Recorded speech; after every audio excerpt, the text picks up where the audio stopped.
Hi, I'm Peter Nichols, Life Enjoyment Mentor. My business is enjoyment, my product is purpose. I help people connect with what they enjoy in their lives with what gives them purpose, at work, home and in community life. When you lose yourself in what you do, you enjoy, you find yourself. The real you comes alive. Typically, in our early working years, we focus on earning the money we need to establish ourselves and our families in life. I believe the second half of life is the richer half. Only when we have reasonably experienced adult life do we start to understand what makes us different as a person, what we are good at and what people value about us. We are ready to find our true north, serving causes that give us satisfaction and answer the question, why are you here? This is one of a series of interviews of people who explored their true potential, have seen the light and made significant and purposeful changes to enjoy a more satisfying life. Good afternoon, good evening and good day, depending on where you are listening to this podcast. My name is Peter Nichols. I'm a life enjoyment mentor. My business is enjoyment. My product is purpose. When you lose yourself in an niche you love, you find yourself. The real you comes to life. This is the fourth of a series of interviews I'm undertaking to get comments from people on my belief that the second half of life is the richer half of life. I back that theory and that belief a little bit with a couple of things. One being that we measure age in years, we measure growth in depth. Depth of understanding ourselves and others, depth of perspective, depth of insight, and eventually depth of wisdom. And I believe that in a simplistic way, there are two halves. The first half of life, we sort of prepare. We get a job, we get married, we have to get the money, we have to do a mortgage on home, all those things to get ourselves established. And it's only usually for about the second half of life that people start to come to realise who they are, what they're good at, and what makes them different to everyone else. So I want to explore that with people who are experiencing the sort of things I've experienced in my own. I'm definitely in the second half of life, and I'm just wanting to get the views of a few different people about how they react to some of that stuff and what's been in their life. And to do that tonight, I've actually got a very special guest, a long-time friend of mine, and the beauty is this is the first time we've actually met and talked on Zoom, so really looking forward to it. Her name is Dee Cascio, and we do similar sort of work, Dee in America and me in Australia. So let me just read a little bit about Dee Cascio before I introduce her. Dee is both a certified coach and a licensed psychotherapist. She founded the Professional Counselling Centre, incorporated in 1986, to provide psychotherapy services to individuals and couples. In both her psychotherapy and coaching practices, Dee enjoys helping people create the life they desire amidst the challenges of daily living and the transition periods we all experience. Dee's professional expertise embraces being a life and work transitions coach, speaker, author, career counsellor and retirement planning coach. Dee and I discovered each other online many years ago at a time when we both felt we were among the very few coaches who saw the possibilities of retaining a high quality of life after quitting work. People facing the fear of retiring to a life where they thought they would have no identity, would be of little value to anyone, and would rein themselves in and resign themselves to a role of watching the world go by. Although these issues are common to Americans and Australians, the cultural differences in the way the two countries think mean Dee and I have very different ways of marketing and providing our services. Nonetheless, over the years, Dee and I have swapped numerous pearls of good wisdom for each other. During this podcast, doing this podcast with Dee is special for both of us in that it is the first time we have been able to actually talk to each other face to face. So it is with indeed great pleasure that I welcome Dee Cascio to the conversation. Welcome, Dee. Thank you, Peter. It's great to be here, and it's great to meet you in person and chat. Ditto. Dee, as I say, we both have a similar outlook on life, but I guess, look, to start us off, give us a bit of your backstory about how you came into doing where you've been. For instance, I'm aware that you have a strong Italian background, and I think there was a time where I sent you a video of Italian families arriving in New York by ship and underneath the Statue of Liberty, and I think you were very interested in it. Well, tell us what happened, how you reacted to that. Yeah. Well, it brought back memories. I have a picture. Both my parents, both my mother and my father's parents came from Italy. My dad's parents from the southern part of Italy and Sicily, and my mom's family from the more northern, around Rome and north of Rome.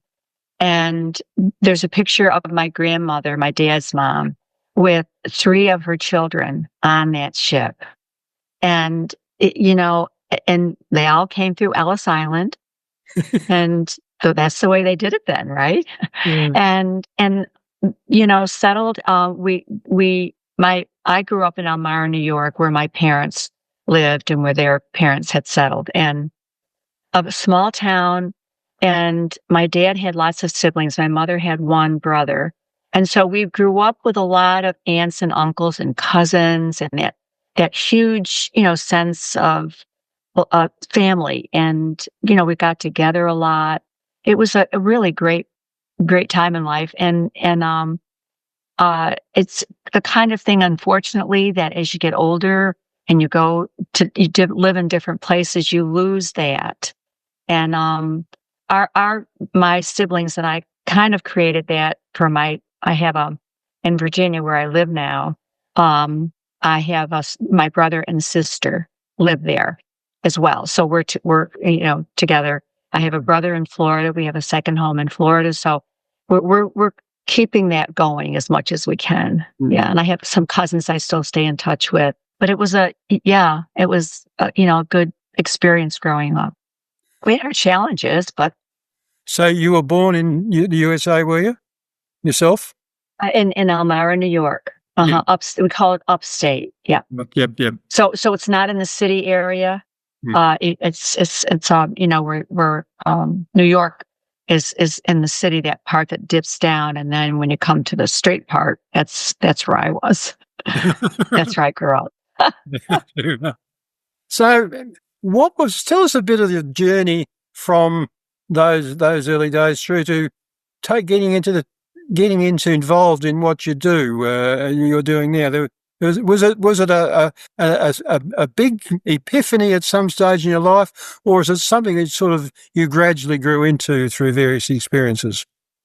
Well, I come from a family of teachers. My dad started his career. I had several aunts that taught. And so when I was going through college, I was majoring in psychology, but I knew that I needed to have a certification in teaching to really get work. And I felt like the psychology part would help me better with students, so I could better understand behaviors. So when I started teaching, it was right in front of me. These children were coming to school and they wanted to learn, but I knew, and we talked about it with some of the students, that they had challenges at home and they had emotional reactions to that. And I began to realize that before children could really learn, they needed to get, they needed a better environment. And so my work, so I got my master's degree in counseling at the University of Scranton. And I began my career when I moved from New York to Virginia. And there's a backstory there, but I'll finish this thread first. I taught for a year, and then I was able to get a counseling job in a high school. And that was a great experience because I worked with high school students, parents, teachers, and it was a really wonderful training ground for me to start my private practice as a therapist. So I was a counselor in the high school for 15 years. And I met my husband in when I was 35. We got married when I was about 40, almost 41.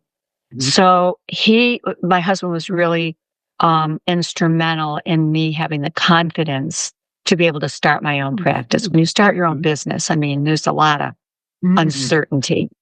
So that's how I got into it as a teacher and then a counselor. And then I started my private practice. I worked mainly with teenagers, but then very quickly, I knew that I needed to get some additional training in couples work because the parents were starting to ask for help. And we know that often it starts with the parents. And if they can get a better handle on parenting and their own relationship, they can pass that down to their children. So the latter part of my practice, I've really focused on working with couples and I trained as an imago therapist. Okay. Yeah. Yeah. That wouldn't have been easy either, I wouldn't think, working with couples. It's, Well, so couples sort of around the marriage age or older or what? well, both. Young families, couples that were raising children. And I also have several couples that I'm still working with until June when I retire from my therapy practice. And we've kind of aged together. So they're in retired, and retirement, as we both know, is an adjustment. I'm interested that you clearly had I call it a bent, if you understand, a bent for working with people and helping them with life issues from a very early age. Even with children to start with, and teenagers would have been fascinating. I often take people back to their teen years to learn a lot more about what they're good at, and I think it's amazing. Those are very rich times of the life. So you obviously had a bent for this sort of thing. As something was, and clearly your husband helped you put it into a business. But was this just a natural thing of you, or you just found a natural interest in from an early childhood or early youth? I think I've always been fascinated with people and why they do what they do and how their history impacts their futures, that their present and future. And it makes you who you are. And I think going back to my roots in an Italian family, we all kind of look out for each other and cared about each other. And that became, I think, a value that I grew up with and I carried into my professional life. So and I think this is important as a therapist, and most therapists would tell you this, you really need to take care of yourself and create the boundaries that allow that to happen. So, you are helping other people, but you have to, be careful that you make sure that you take care of yourself in the process. Because your role is to help your clients become more of their own self-advocate, to heal whatever is wounded, and then to have the strength to live independently on their own and also in relationship. So there's a lot of moving parts to the work. Yeah.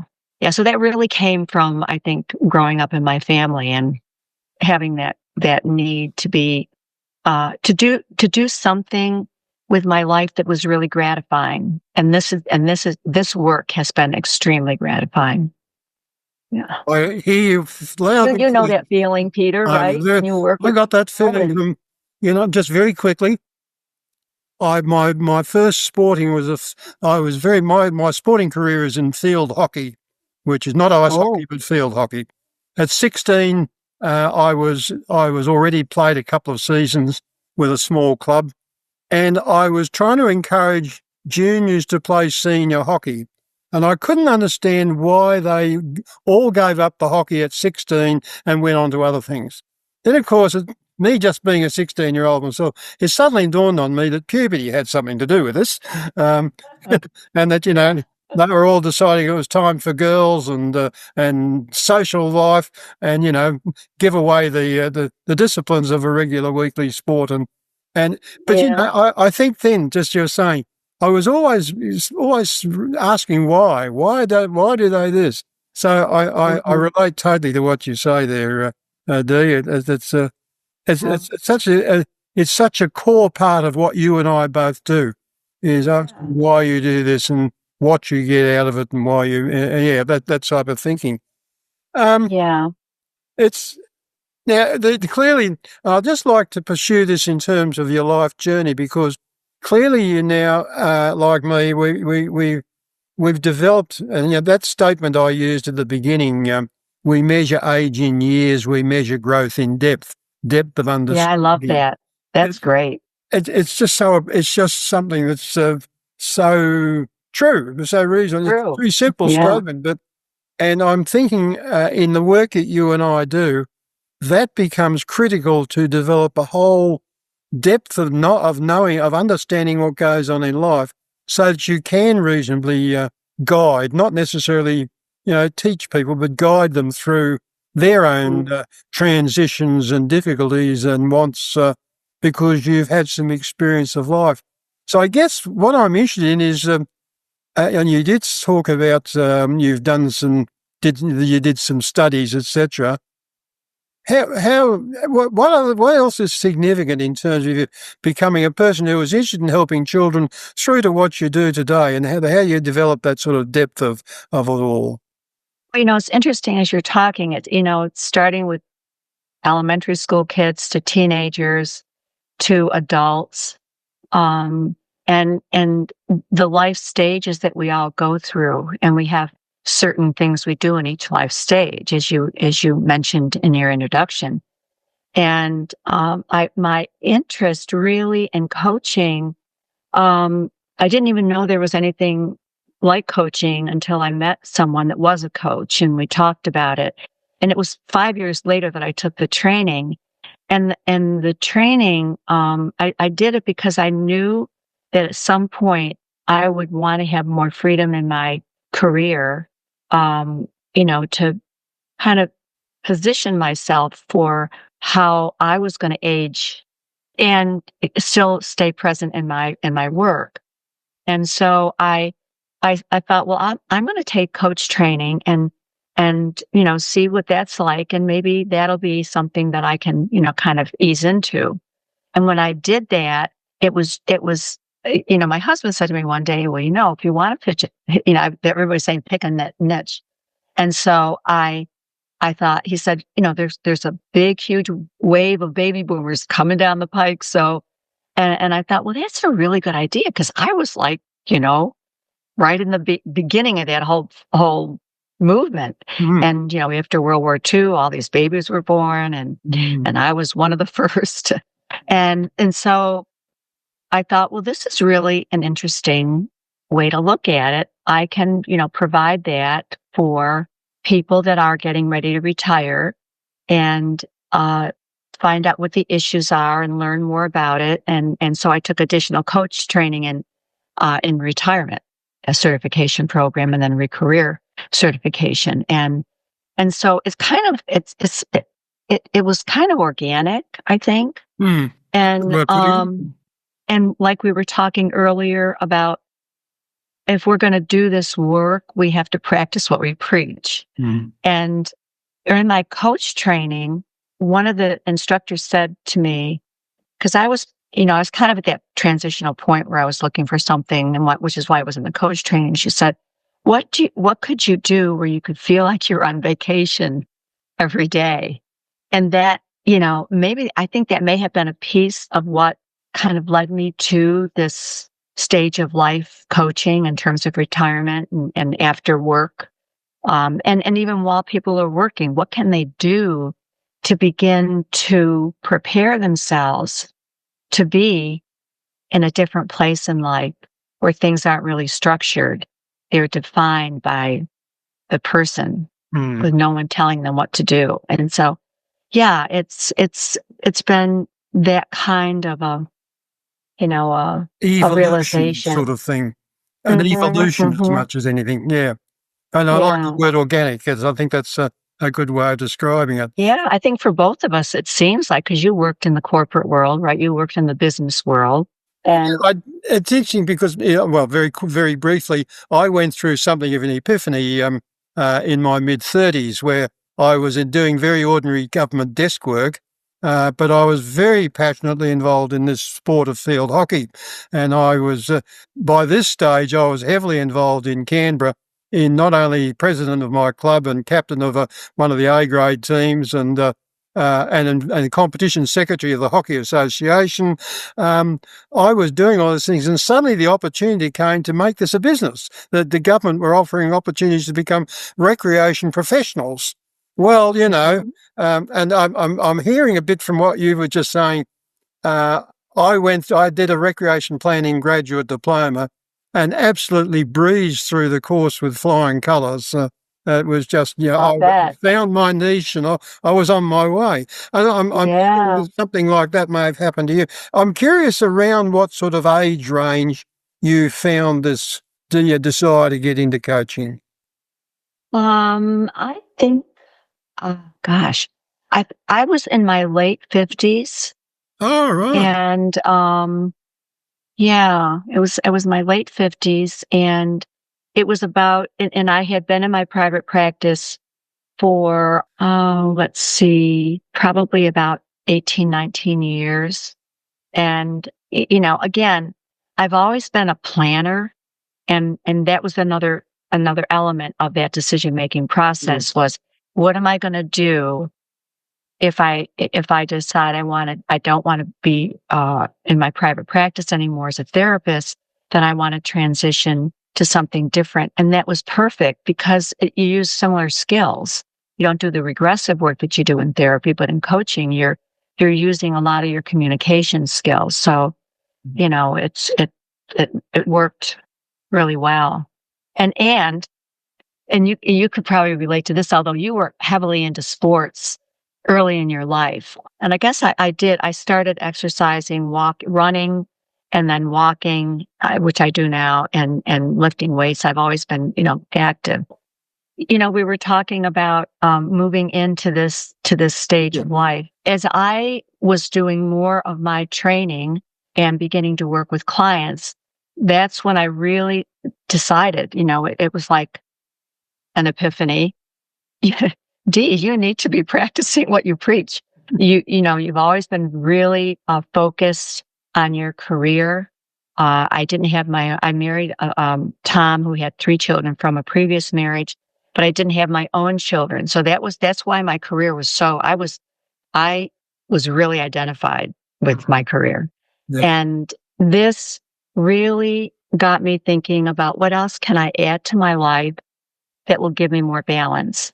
And so I joined a Rotary Club in Virginia, which was great because then I was meeting a lot of people from different walks of life.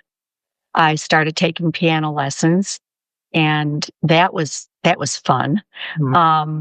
And I just started to doing more volunteering and changing my work hours so that I wasn't working as late and only working 4 days a week. All those things, kind of got me into that mindset. And then 2007, we bought a second home in Tampa, Florida. And that was another turning point for me to, I did work, from Florida when we were here, because we were just here like 10 days out of the month. Now we're kind of switched over, and we're here more, and we go back to Virginia for 5 to 10 days during the month. And I've practiced retirement. Okay. So that was, so you were able to virtually continue on what you were doing, but just in a different state, were you? Yes. Yeah. Yeah. And at a different pace.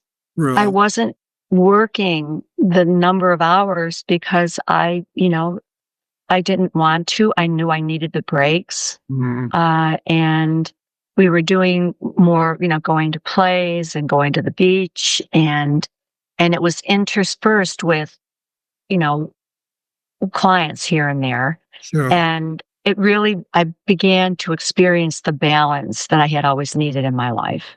You talk about Tampa, Florida. See, now I can connect that with North Queensland in Australia. Okay. I mean, where you have the Okay. deep south, we have the deep north, because closer to the equator, of course. And I've been on holidays in Cairns, which is a great holiday tourist place in North Queensland. And I can imagine if I was mentoring there, it would be a very different pace of life, and the people would be a very different pace of life too. So I can sort of relate to what you're saying about the difference in the culture almost of the area Exactly. compared to where you were before. And is that close to water as well? Yes, oh yes, they're very much surfing resort. and Yeah. the Great Barrier Reef is along the side of North Queensland, and that's where you go out in some beautiful tropical waters and see tropical fish and all those things. So yeah, that's very much that side of the type of lifestyle when you go further north in Australia. Yeah. Interesting. We're Each country to has. move along a little bit because Oh, sure. you see the time is running away very fast. I know.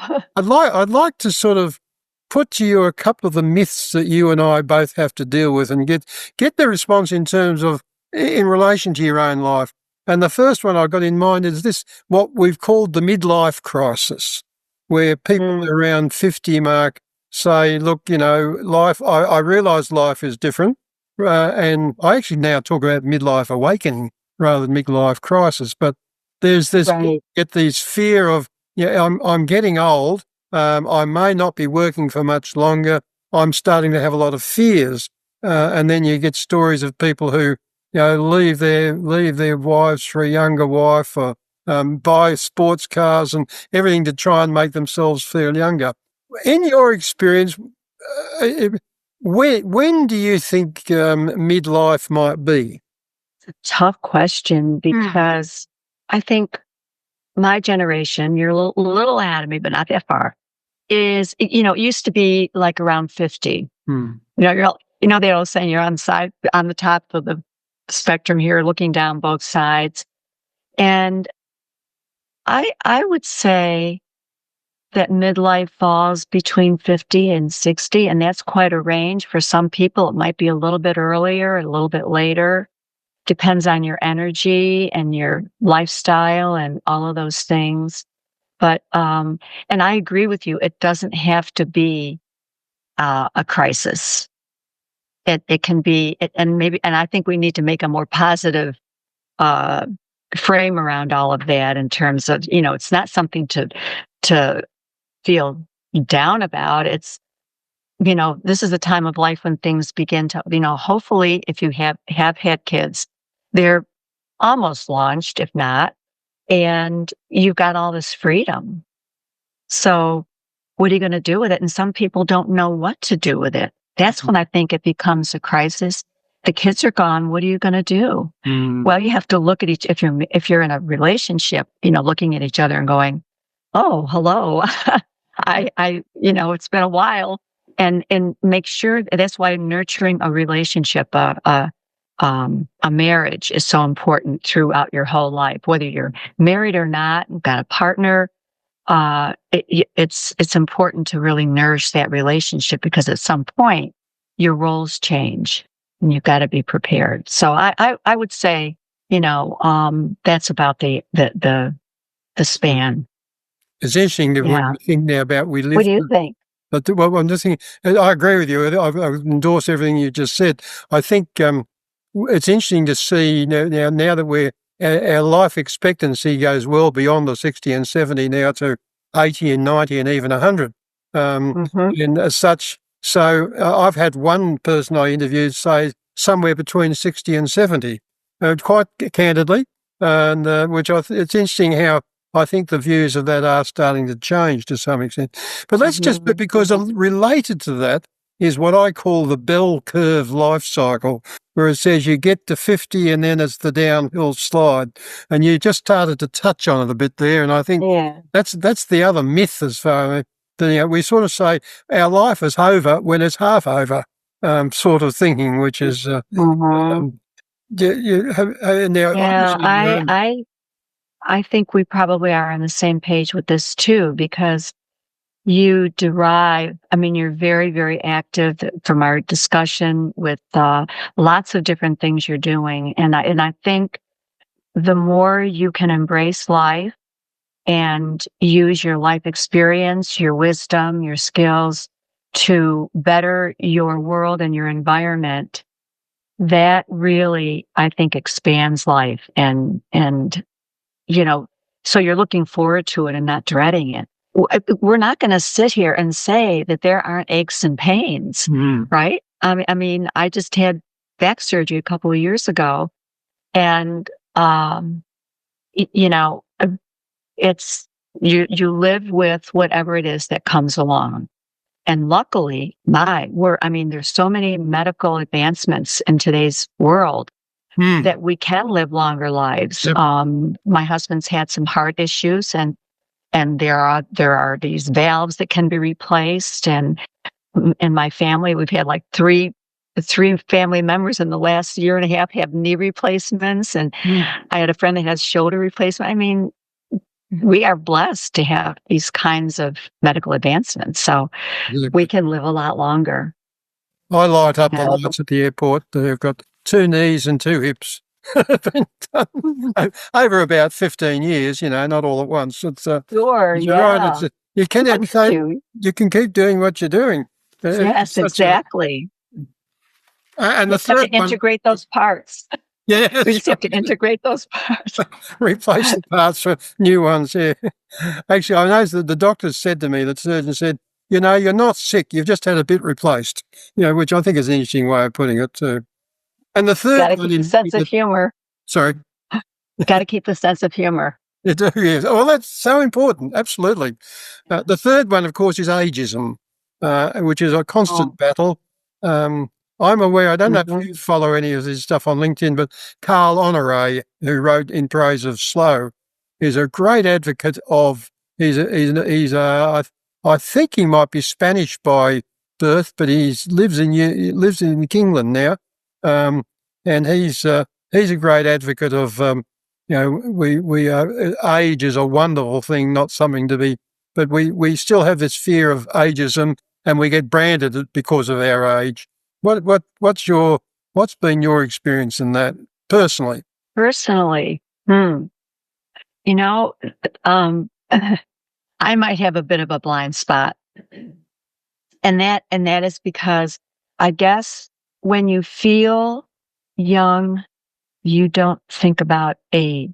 Sometimes I have to remind myself, where I am in my life, because I feel good. And I don't think it's just because of not having a lot of physical problems.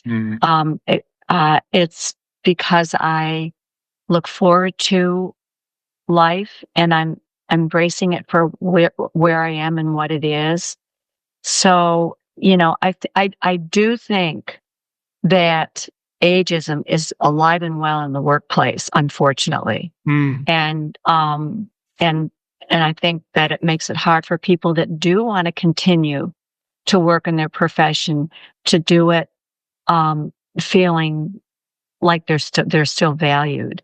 So, and I guess in terms of my work, I've talked to a lot of people that they want an older therapist who's been around and has the experience and the wisdom.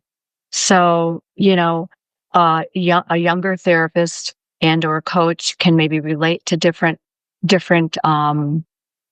generations. I mean, there's all this thing about, how age and the merging of ages and all of us working together. I think that's one of the ways that we can kind of level this ageism thing out, is that there's an intergenerational drive to try to keep us all working together. I think that's really even to the extent that some of the housing that they're developing for on some universities, where they're having older people live with younger people and vice versa. and different within different age groups really keeps. I'm hoping that that's going to help at this ageism thing, because just because we're older doesn't mean that we're done. This is a quick story. We were in Sicily with my sister, and I went to Sicily with my dad, and uh, my dad, very spry. He was in his, I think, um, maybe late 70s, early 80s. He lived to be almost 2 days shy of his 96th birthday. But we were in Sicily, and the curbs are very high there, I guess because of water. And when they have lots of rain and all that, it floods. So my sister and I are walking along, and we're with this tour guide, and all of a sudden we hear this, ah, and my dad had caught his foot on the curb and gone straight down. Oh, it was there. People from all over ran towards him with a chair, with water, with, my dad was older, and they took care of him. I was so worried because he had glasses, and I thought for sure, I was so worried that he had, cut himself or hurt his eye. But it was just amazing. And I think that we need to think, I'd like to see us concentrate more on respecting people who are aging, all of us, that, we still have value. I can speak personally. A couple of times I've fallen over in public, one in which I cut my arm quite badly, and fell on something. That didn't do me any serious long-term damage, but to help people who just ran from everywhere to help, it was just So you're right. There is a respect for aging, but it's. Look, as I say, we're really just about towards the end of the time I think we need to spend. But I do have one philosophical type question you might like to. I'd be interested to know what you think. What advice do you think you would give to a person who's around the 35 to 45, 30 to 40 age group?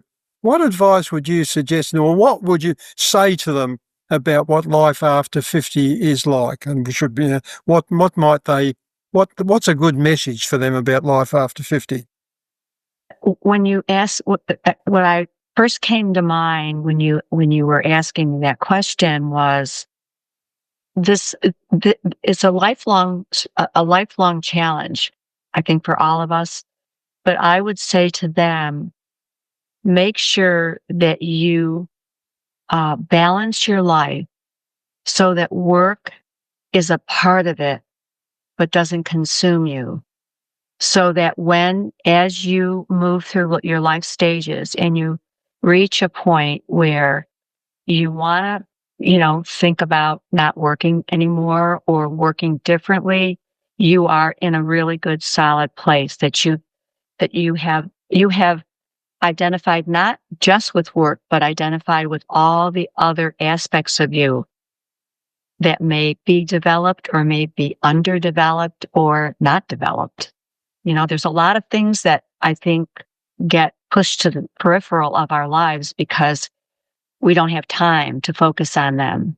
And that would be my advice to them, and in terms of looking at where they are today in their 30s or 40s and how they want to be in that last stage, in the next stage of life. It's a perfect. That makes sense?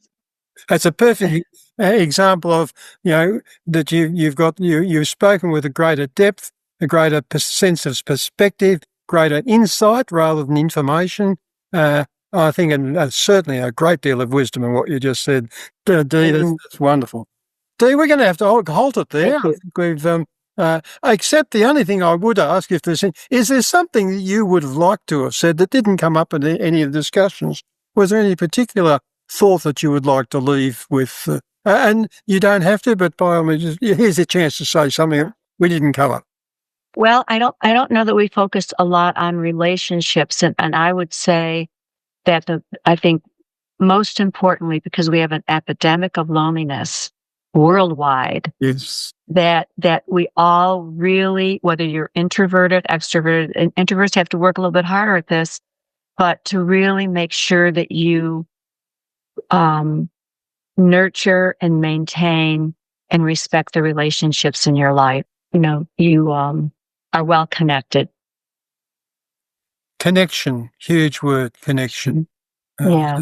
That's beautiful. Physically, emotionally, spiritually, just valuing those people in your life and never thinking that it's too late to make new friends, to keep that positive approach to it.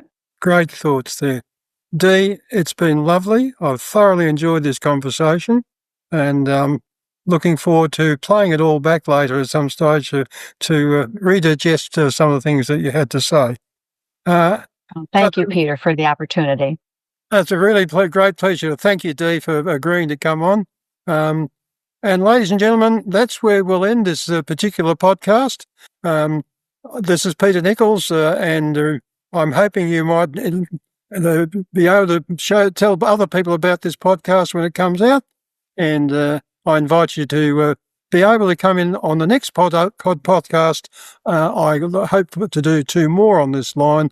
There are going to be 6 altogether, and I hope to make them all available to you soon so you can watch the whole 4. Thank you very much, and good night to us all. And thank you, Dee, and good night to you too. And that's a wrap. I hope you found this discussion to be of value to you. And until next time, make sure you enjoy being you.